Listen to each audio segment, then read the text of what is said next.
Welcome to the virtual office training. Today we will learn how to insert a smooth line in Excel chart.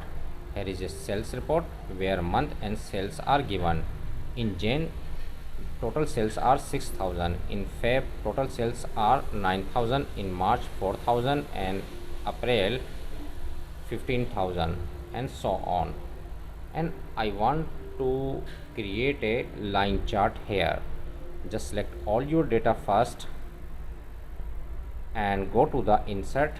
Here you will find the option in charts, insert line or area chart. Just click here and select the line with markers.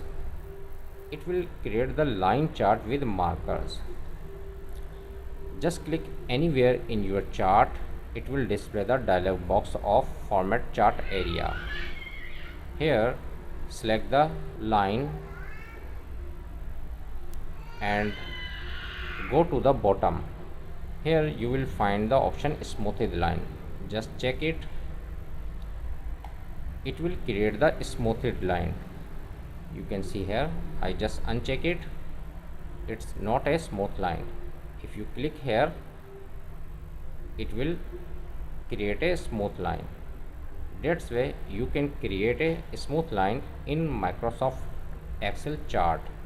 Hope this tip will be very helpful for you. Thanks for watching.